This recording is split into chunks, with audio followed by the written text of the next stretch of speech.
Hello everyone and welcome back to Codekru. So in today's video, we are talking about something that can make your automation framework a lot more efficient and scalable at the same time, and that is data providers. So what are data providers and why do we even need them in TestNG? Let me explain this with an example. So consider this test case. It is taking values of A, B and C and just verifying whether A plus B is equal to C or not. Right now, this is a very simple test case, but what if I need to test this scenario across multiple sets of A, B and C? Now one way is to kind of duplicate this test case and provide maybe some other value of A, B and C. But what if I need to do this with 100 values of A, B and C? Now I cannot write 100 such methods, right?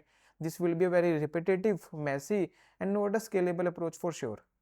And this is where data provider comes in.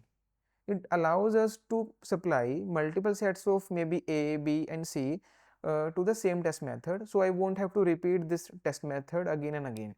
So maybe I can just remove this and pass different value to this test method only. So that comes to the next question, what is a data provider actually, right? So as the name suggests, it will provide the data, but to whom it will provide the data? It will provide the data to a test case. So a data provider is nothing but a method that will provide a data to a test case. So how can we write a data provider in TestNG? So this is the syntax for the same. So here you can see that we have to use a data provider annotation, and second is the return type of the data provider should be 2D array of object. We can have one more return type, but I have seen that people are most commonly using a 2D array, so we are using the same as well. So overall I can say that to convert a method to a data provider method, we need to use a data provider annotation and change the return type of the method to 2D array. Okay, so let's do that. Public void data provider. Okay, let's assume this is my normal method. Now I have to convert this to a data provider, so I will use a data provider annotation which is provided by TestNG. Now I also would have to change the return type to this 2D array. Now I would again have to make an object of this 2D array, which is this. So this is how I have simply created a data provider method, but right now it is not providing any data. So what do I want? I want maybe different values of A, B and C. Okay, so let's try to do that. Okay, so let's say first value is 1, 2, 3. 1 is for A, 2 is for B and 3 is for C. Now this is only a single set of data. I want to pass multiple sets of data, maybe 4, 5, 6 and maybe another set of data which is 4, 5 and maybe 9. Okay, so I have passed 3 sets of data. So I have passed 3 test cases to it.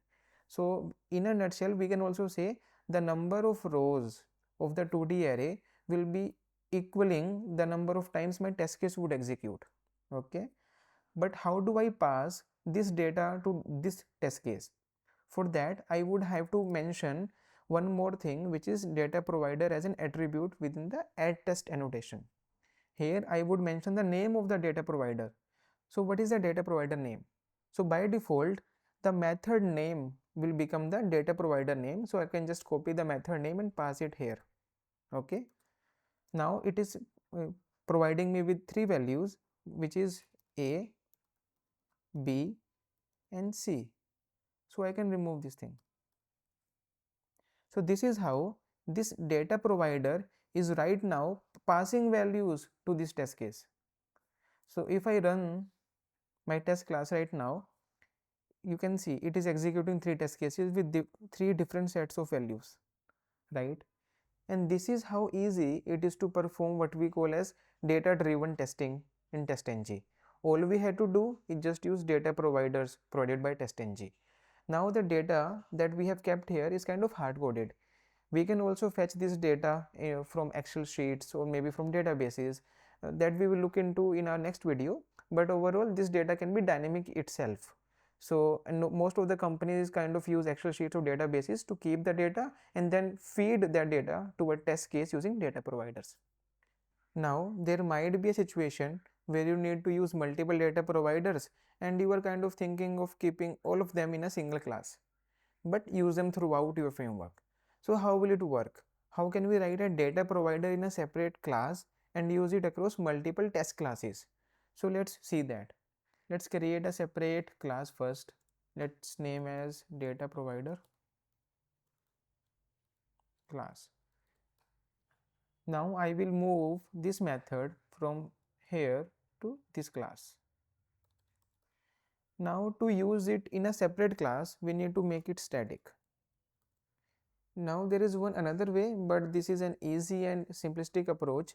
So that's why we are going with the static keyword approach here. So with that said, we have our data provider method and now we want to use it in another class. So the way of using the data provider method remains the same. It's just that we have to add kind of one another parameter which will tell us where this method exists, and that attribute is data provider class. We have to start with the top level package and go down the package up till we reach that class.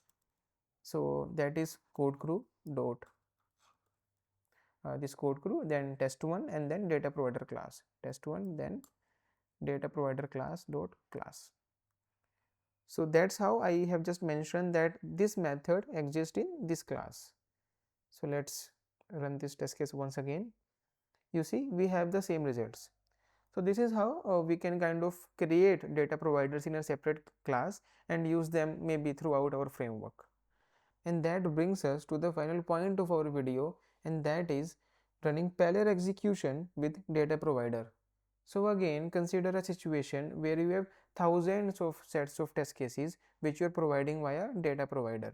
Now running them in sequence might take a significant amount of time to kind of execute all of the data sets, right? So in that case we can use the functionality where we can run them in parallel as well. But for that we need to introduce one more parameter in the data provider, and that is parallel attribute.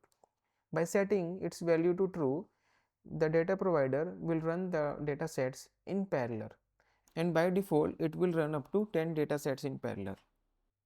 So let's see that. Let's introduce something called as sleep here so that you can kind of visualize. Okay, now it is asking for me to add exceptions. Let's do that. Now run this again.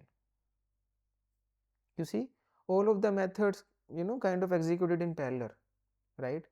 And this is how we can run the test cases in parallel where the data is being provided by a data provider method.